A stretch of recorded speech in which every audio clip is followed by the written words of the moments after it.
line here. I understand that this kind of litter is being seen all over the state. It's not just an issue with Rocky Mountain, but we do pride ourselves on our tourist facilities here, and we try to invite lots of people to come, and we schedule sports events and various kinds of events here in the city. We need to present our city as we would our homes when we have visitors coming. So I urge each one of you to get involved in that campaign. And if we could find some funds somewhere, whether in city money or in uh, contributions from citizens to try to mount a public campaign like that again, I would like to see that happen. And I certainly pledge my support. May I respond to that? I guess after. Yes. I was going to state that Commissioner Viola Harris had asked this morning, and I know you've been tied up, City Manager, could get the Atlantic Avenue cleared of trash. And I rode past there, and it seemed like someone just dumped the trash, or with the high winds, it could possibly this trash blew from everywhere. But that the exit is really has a lot of trash on the exit. I saw it this afternoon. So I don't know if that's through DOT, the responsibility to clean the exit. or It the is. city. It is. But we'll check on that. Okay. Yeah. Councilman Jordan, I see what happened. Councilman Miller, there is a faith-based initiative that some of the pastors have initiated, and they are doing some cleanups, and probably would love to announce those when we're having those. And they've had several cleanups in the inner cities. The Community Anti-Litter Coalition, which is just a group of citizens, has been working on this issue most recently. There have been a number of iterations of these groups that have tried to work on the litter problem. But we have a meeting again this Thursday morning. And I know that Councilmember Joyner has been invited to participate in that. I'm sorry, Walker, excuse me.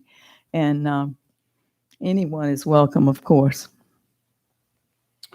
Madam Manager, you.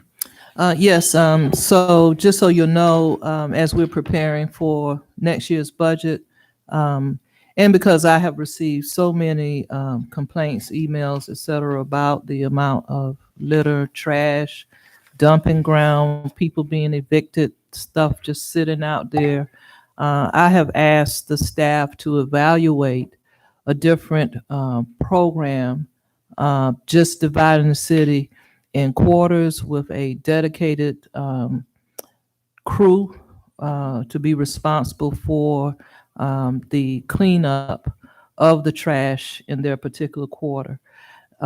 Needless to say, there's a cost associated with that, and this is just a proposal.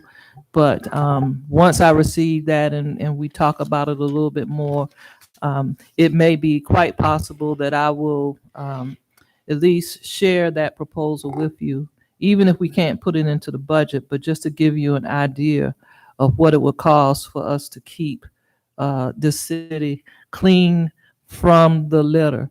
There are a lot of dumping grounds. This isn't just somebody throwing McDonald's bags out of a car. This is people just actually bringing their trash, tires, refrigerators, stoves, and all of that stuff, and just backing it up into a place. And, while we certainly ask for the public support in providing us identification information of vehicles or whatever it is, but it just isn't getting done.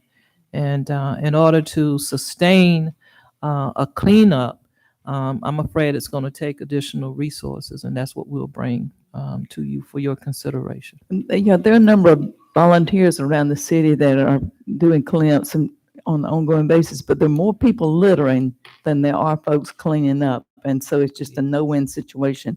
I wish that we could find a way to ticket people that are observed doing that. But I understand that the courts are busy with more serious things. But I think it's like the broken windows deal in New York City.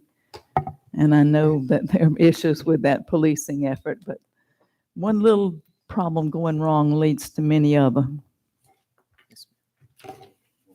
Yes, Councilman Knight. Since we're doing house cleaning, we have,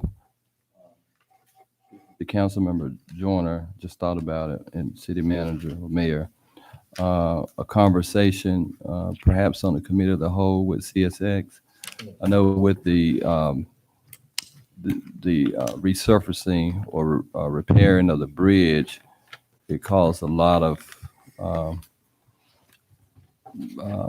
traffic difficulties getting across the railroad track. And also, I know Councilmember Blackwell mentioned also it's becoming, it is an issue, not becoming an issue. How CSX just stop on the tracks, not one time or Oh, twice, downtown. but it's like 20 times a day. And so we need to either speed up our plan to build pedestrian bridges across, and also possibly meeting with our DOT rep and a representative from CSX and how they could work with us in creating another access to get over the track or under the track. Comment. Thank you. And Councilman Yes, Blackwell. Saturday, I was downtown enjoying a number of events that our downtown businesses were hosting. And there was a stalled train parked for more than an hour. More than an hour. That's not the only isolated incident. It's occurring every day. It used to be 10 minutes, then it was 20 minutes, then it was 30 minutes, and now it's an hour. Something is wrong somewhere. I haven't seen it like that since I was a kid. Right. I So, mean, really. so I mean, something's got to be happening, or somebody's just mad or mean because it's killing us downtown. Well, regardless, I think city manager's Thank going to try to make that contact for us. So. Is there any other business to come before the council today? Hearing none, I adjourn the meeting. Oh, no, that's not a record. I said that's not.